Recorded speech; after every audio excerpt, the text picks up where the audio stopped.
Online મળતા આવા મોંઘામાં મોંઘા આપણે ઓર્ગેનાઇઝર ઘરે જ બનાવીશું, એક જ કટ લગાવીશું અને સોય દોરાની પણ જરૂર નહીં પડે કે મશીનની પણ જરૂર નહીં પડે.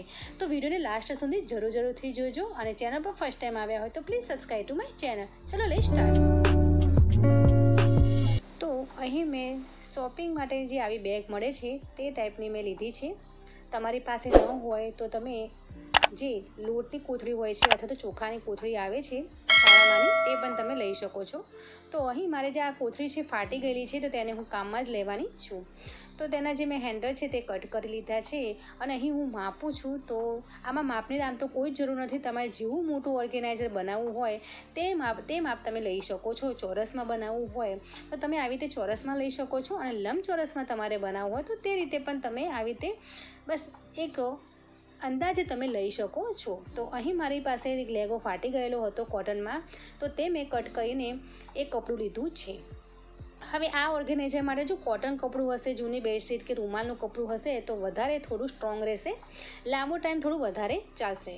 તો અહીં મેં જે લેગી હતી તેને મેં કટ કરી દીધી છે. જે કોથળી છે તેને 1 ઇંચ છોડીને વધારે મેં કટ કરી છે. તો હવે તમે જોઈ શકો છો કે આ લેગીનો જે ઉપરનો જે ભાગ છે પ્રિન્ટવાળો તે મેં નીચે રાખ્યો છે અને ઉપર જે આપણે આ જે કોથળી છે તે મેં આવી રીતે રાખેલી છે. તો અહીં તમે જોઈ શકો છો કોથળી કરતાં જે લેગીનો ભાગ છે 1 ઇંચ વધારાનો છે. તો અહીં મેં કહ્યું હતું તે પ્રમાણે અહીં સોય દોરાની કે મશીનની કંઈ જ જરૂર નથી અને ફટાફટ આ ઓર્ગેનાઇઝર બની જશે ફ્રેન્ડ્સ.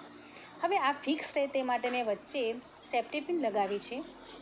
હવે આજુબાજુ જે 1 ઇંચનું કપડું હતું તે બસ આવી રીતે વાળીને સ્ટેપલરની મદદથી આવી રીતે ફિક્સ કરી દેવાનું છે. આ બંને સાથે ફિક્સ થશે એટલે સ્ટ્રોંગ થઈ જ જશે. તો અહીં હું ચારેકોર સ્ટેપલરની પિન મારીને આજુબાજુ જે છે 1 ઇંચની જે પટ્ટી છે તે વાળી દઉં છું.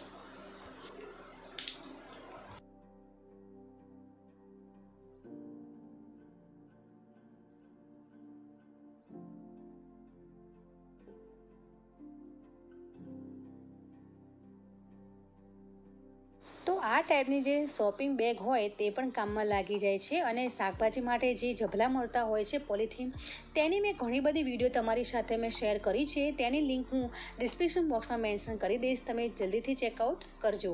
તો અહીં મેં આજુબાજુની જે છે લેસ 1 પટ્ટી જેટલી હતી તે મેં વાળીને સરસ રીતે કવર કરી દીધી છે.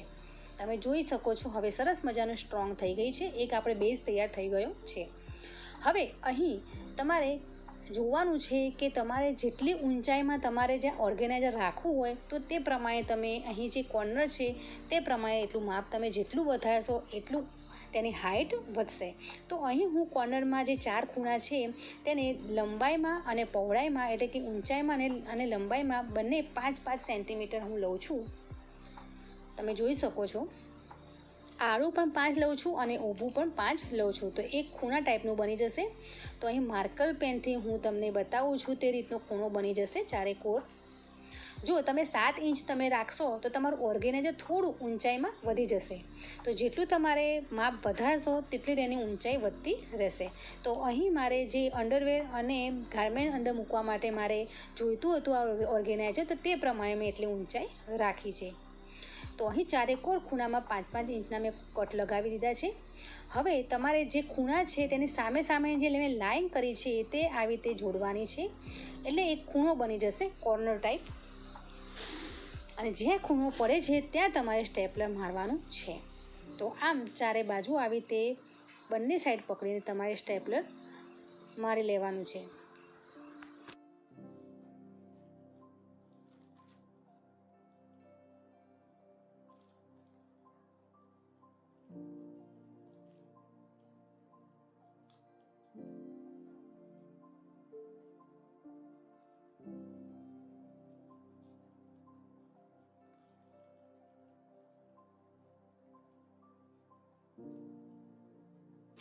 આમાં ફ્રેન્ડ્સ કોઈ તમારે મશીનની પણ જરૂર નહીં પડે, સોય દોરાની પણ જરૂર નહીં પડે. અહીં મેં એક લેગી કાપવા માટે મેં કાતરનો ઉપયોગ કર્યો છે, બાકી કાતરની પણ તમારે જરૂર નહીં જ પડે. તો અહીં તમે ઘણા બધા ઓર્ગેનાઇઝર નાના મોટા તમે બનાવી શકો છો.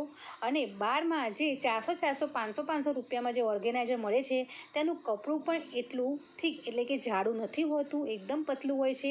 અને આ ઓર્ગેનાઇઝરને તમે ઘરે પણ તમે ધોઈ શકશો અને મશીનમાં પણ તમે ઇઝીલી તમે ધોઈ શકશો.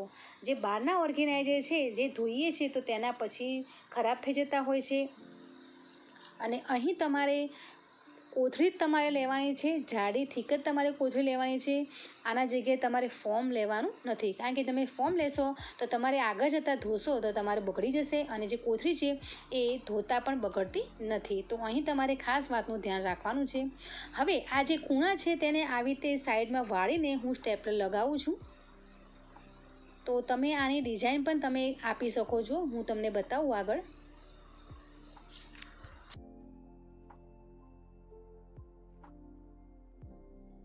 જુઓ આવી રીતે સામે સામે ખૂણા પણ તમે આવી રીતે અડાઈને એક સારી એવી ડિઝાઇન તમે લુક કરી શકો છો. પરંતુ અહીં મારે જે એટલે કે ઘડિયાળના કાંટાની જેમ જ મારે આવી રીતે બસ સાઈડમાંથી રાખીને મેં આવી રીતે સ્ટેપલર પિન મારી દીધી છે. તો અહીં તમે જોઈ શકો છો ચારેકોર ખૂણા સારી રીતે સ્ટેપલર પિનથી મેં ફિક્સ કરી દીધા છે. તો અહીં આ ઓર્ગેનાઇઝર વધારે આપણે ખસેડવાનું કે ઊંચું કરવાનું આવતું નથી, તો તમે સ્ટેપલરથી પણ બનાવશો તો પણ સારી રીતે રહેશે. તો અહીં તમે જોઈ શકો છો ઓર્ગેનાઇઝર બની ગયું છે, પરંતુ તેને થોડું એ શેપમાં આપવા માટે અહીં જે લંબાઈમાં છે તો તેને 3 સ્ટેપલર મારું છું, અને જે પહોળાઈમાં એટલે જે સાંકડું છે, સાંકડો ભાગ છે ત્યાં 2 સ્ટેપલર હું મારું છું. તો સરસ એવો બેઝ બની જશે અને એવું સ્ટ્રોંગ ઓર્ગેનાઇઝર બની જશે.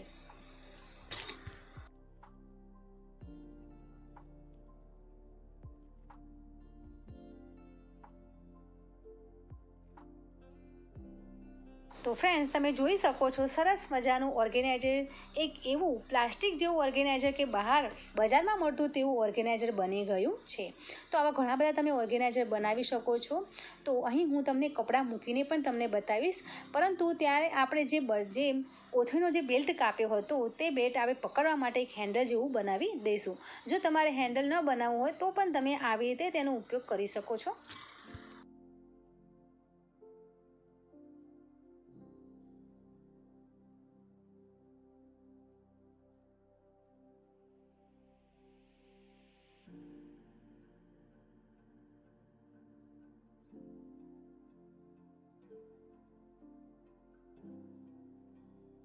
તો ફ્રેન્ડ્સ રેડી થઈ ગયું છે. ફક્ત ને ફક્ત એક કપડાથી અને સ્ટેપલરની મદદથી આપણે ઓર્ગેનાઇઝર બનાવ્યું છે. તો આજની વિડીયો તમને કેવી લાગી તે મને કમેન્ટ કરીને જરૂરથી કહેજો. અને તમે જરૂરથી ઓર્ગેનાઇઝર બનાવજો. હવે નવા આઈડિયા સાથે મળીશું. Bye bye. જય ભારત.